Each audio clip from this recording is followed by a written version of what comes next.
So I got a question for you. Do you ever feel stuck?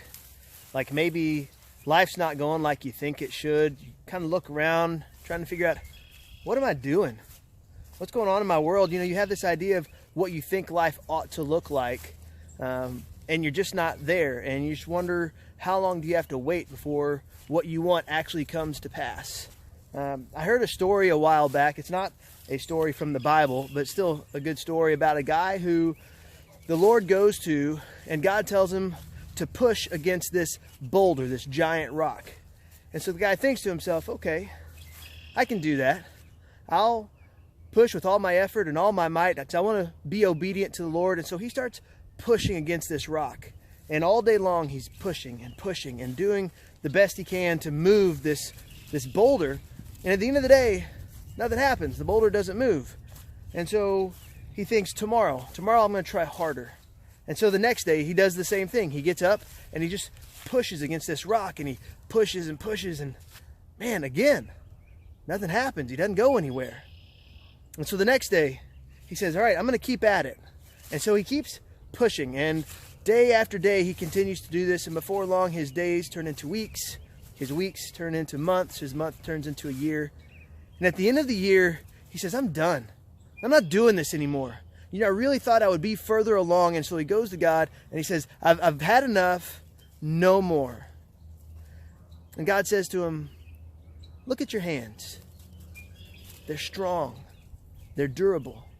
A lot more than they were a year ago. He says, look at your legs, look at your back.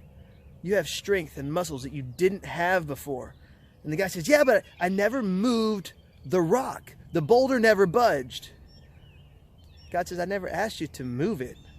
I just told you to push it.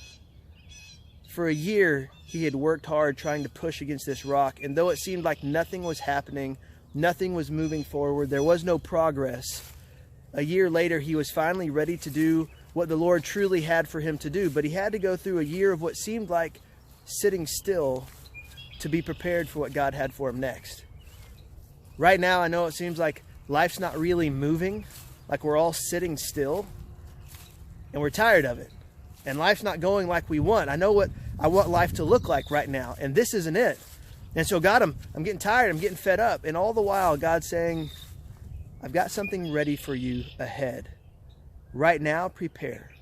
Right now is the time to do what needs to be done, because when this thing is finished, when it's over, there's more to do. So right now, while we're in this spot, just keep pushing. I don't know if that's spending time in prayer. I don't know if that's spending time in the Bible. I don't know if that's studying how to share the gospel with people, or if it's just being patient. I don't know what God is teaching you right now, but if it seems like you're not going anywhere, you're not doing anything, know that God still is in control, that there's still a plan. Keep pushing the rock. God never says you have to move it. He just says keep pushing it. I hope that's encouragement to you. Galatians 6:9 says, never tire of doing what is right, and at the proper time you will reap a harvest. Do what you know is right. Do what you know God has called you to do and has already asked you to do. And at the proper time, he will reveal what it's all for. Hang in there, crew. We're praying for you. We care about you. Hope you're doing well. We'll talk to you later.